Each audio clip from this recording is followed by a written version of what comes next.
புத்தாண்டு கொண்டாட்டத்தில் ஏற்பட்ட முறுகல் காரணமாக யாழ்ப்பாணத்தில் 2 வாகனங்கள் தீக்கிரையாக்கப்பட்டுள்ளதாக செய்திகள் வெளியாகி இருக்கின்றது. மற்றொரு செய்தியாக மதுபான விருந்தில் ஏற்பட்ட மோதல் காரணமாக ஒருவர் கொலை செய்யப்பட்டுள்ளதாக தெரிவிக்கப்பட்டிருக்கின்றது. யாழ்ப்பாணம் நாவாந்துறை பகுதியில் இன்றைய தினம் அதிகாலை 2 வாகனங்கள் தீக்கிரையாக்கப்பட்டுள்ளதாக தெரிவிக்கப்பட்டிருக்கின்றது.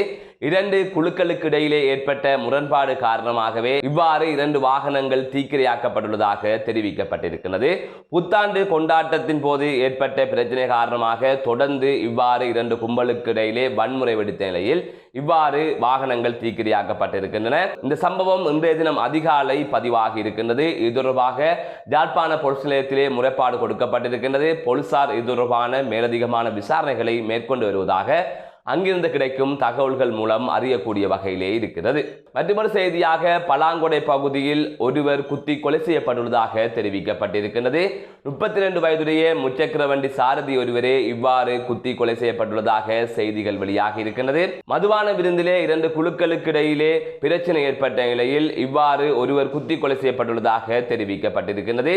இந்த சம்பவத்தினை தொடர்ந்து பலாங்கொடை போலீசாரினால் 8 பேர் கைது செய்யப்பட்டுள்ளதாக தெரிவிக்கப்படுகின்றது. இது தொடர்பான மேலதிகமான விசாரணைகள் இடம்பெற்றுக் கொண்டிருக்கின்றது. அனைவருக்கும் தெரியும், புத்தாண்டு கொண்டாட்டங்கள் கடந்த 2 நாட்களாக இலங்கையில் இருக்கின்ற தமிழர்கள் சிங்களவர்கள் அனைவருமே கொண்டாடி வந்தார்கள். இவ்வாறான சூழ்நிலையில் பல வன்முறை சம்பவங்கள் பதிவாகி இருக்கின்றது, பல விபத்து சம்பவங்கள் பதிவாகி இருக்கின்றது. இதனால் பலர் உயிரிழந்திருக்கின்றார்கள். இவ்வாறான பல குழு மோதல்கள் இடம்பெற்றிருக்கின்றது. இதில் உயிரும் போயிருக்கின்றது, பலர் காயமடைந்தும் இருக்கின்றார்கள்.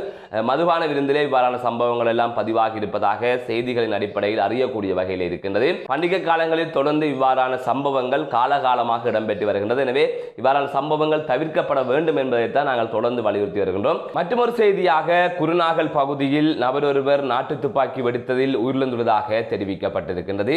விலங்குகளை வேட்டையாடுவதற்காக பயன்படுத்திய நாட்டு துப்பாக்கியை இவ்வாறு வெடித்ததில் ஒருவர் காயமடைந்த நிலையில் வைத்தியசாலையில் அனுமதிக்கப்பட்ட போது அவர் உயிரிழந்துள்ளதாக கூறப்படுகிறது. உயிரிழந்தவர் 51 வயதுடைய நபர் என்று தெரிய வருகின்றது. குறித்த உயிரிழந்த நபர் விலங்குகளை தொடர்ந்து வேட்டையாடி வருவதாகவும் அதற்காக அவர் பயன்படுத்துகின்ற அந்த நாட்டு துப்பாக்கி வெடித்தே குறித்த நபர் உயிரிழந்துள்ளதாக கூறப்படுகின்றது. இது தொடர்பான மேலதிகமான விசாரணைகள் இடம்பெற்று வருகின்றது. மீண்டும் ஒரு காணொளி சந்திக்கின்றேன். நான் நடராஜ் ஜெயகாந்தன்.